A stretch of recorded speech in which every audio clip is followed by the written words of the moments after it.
আশা করি তোমরা বাড়িতে সকলে ভালো আছো।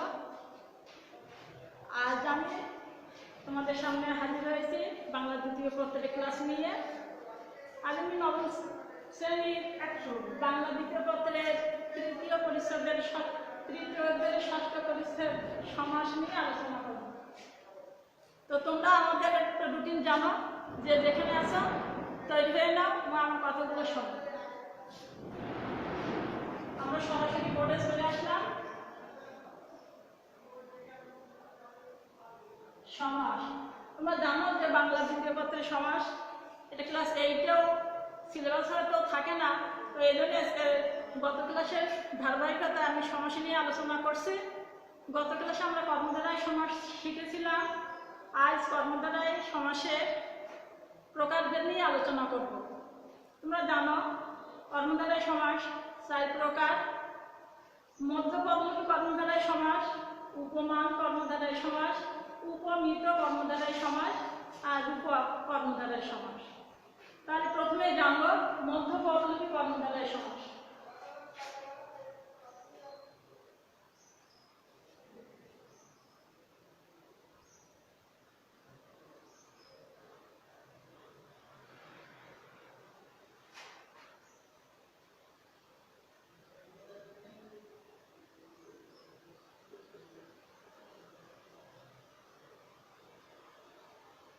মধ্যপদলোপী কর্মধারায় সমাসের বাক্যে মধ্যের পদ লোপ পায়, তাকে মধ্যপদলোপী কর্মধারায় সমাস বলে। আমরা একটা উদাহরণ দেখি। ঘর জামাই,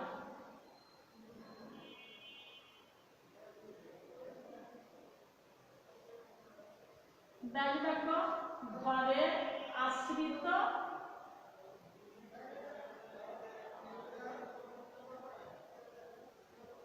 জামাই, ঘর জামাই। তদ্রূপ বউ ভাত, বাক্য বউয়ের নিমিত্ত ভাত। এরপরে আমরা উপমান কর্মধারায় সমাস করব। উপমান পদের সাথে সাধারণ ধর্মের উল্লেখ না করে যে সমাস হয় তাকে উপমান কর্মধারায় সমাস বলে।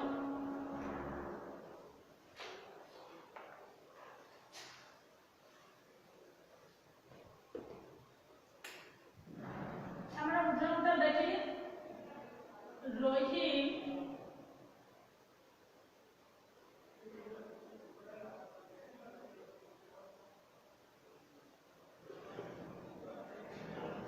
করিমের মতো জ্ঞানী।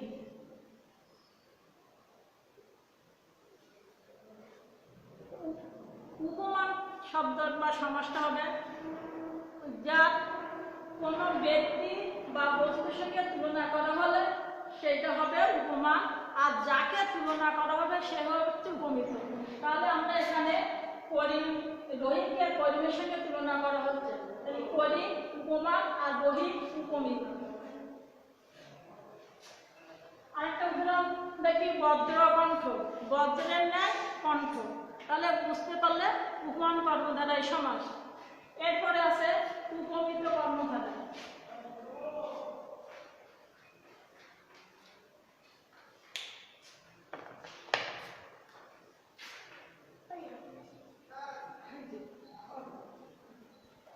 উপমিত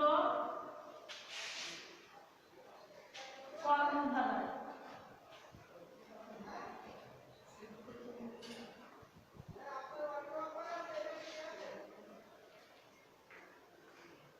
সমাস।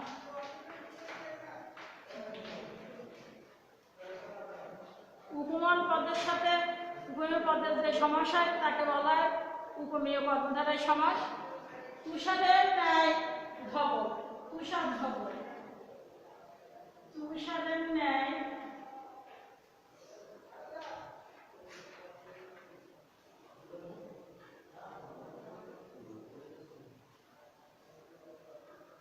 ধবল সমান সমান তুষার ধবল।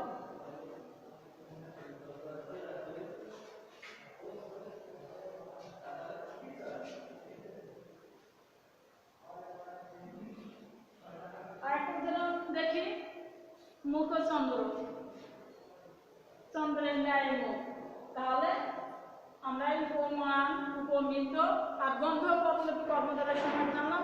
আরেকটা সমাস আছে কর্মধারয় সমাসের শেষটা হচ্ছে রূপক কর্মধারয় সমাস।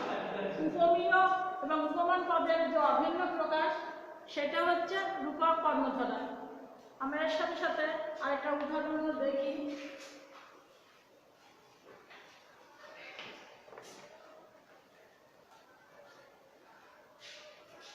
মন মাঝি, এর ডাইরেক্ট কি হবে নিশ্চয় জানো, মন রূপ মাঝি, তাই না?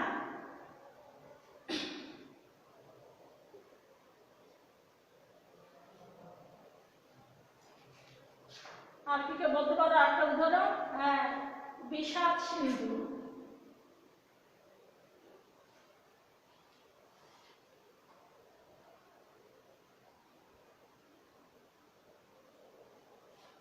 বাক্য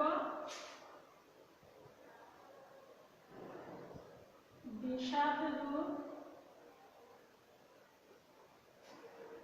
সিন্ধু।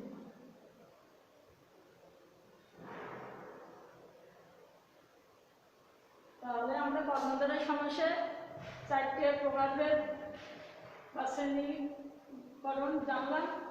এরপরে আরেকটা সমাস আমরা শিখি, সেটা তৎপুরুষ সমাস।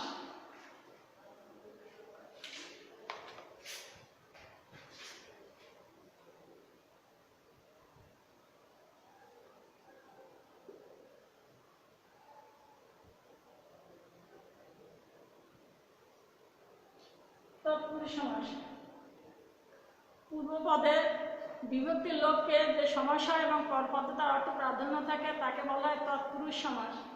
যেমন বিদ্যালব্ধ,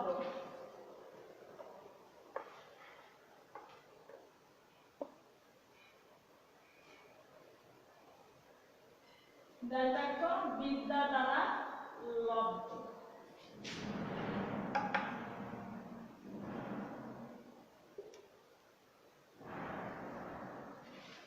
তাহলে বিভক্তি তোমার নিশ্চয় মনে আছে বিভক্তি কাকে বলে?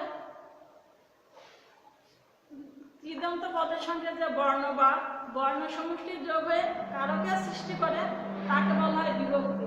তাহলে আমরা এই বিভক্তি প্রথম থেকে সপ্তমী পর্যন্ত যে ভাগ আছে এই অনুসারে আবার তৎপুরুষ সমাসে প্রথম বিভক্তি দ্বিতীয় বিভক্তি যা আছে প্রথম তৎপুরুষ দ্বিতীয় তৎপুরুষ সমাস এইভাবে। তাহলে পূর্ব পদে প্রথম বিভক্তি লোপ পেয়ে যে সমাস হয় তাকে বলা হয় কি প্রথম তৎপুরুষ।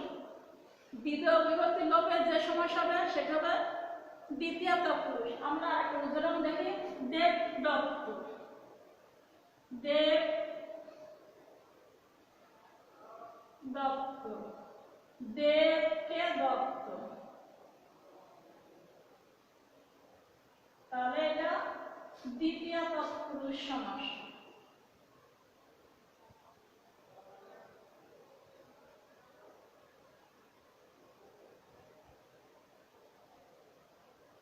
তাহলে তোমরা সহজে মনে রাখতে পারবা যে বিভক্তির লোপে যে সমাস হয় তাকে সেই বিভক্তি অনুসারে সমাসের নামকরণ করবে। তৃতীয় বিভক্তির যোগে যে সমাস হবে তৃতীয় বিভক্তি, চতুর্থী বিভক্তির লোপে যে সমাস হবে সেটা চতুর্থী বিভক্তি, চতুর্থী তৎপুরুষ সমাস।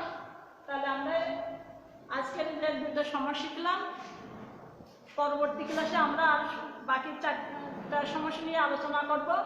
তো তোমরা সবাই বাড়িতে বেশি বেশি করে বই পড়ো, কারণ করোনাকালীন সময়ে তো রাস্তায় বেরোনো যাচ্ছে না, স্বাস্থ্যবিধি মেনে চলতে গেলে ঘরে অবস্থান করতে হচ্ছে।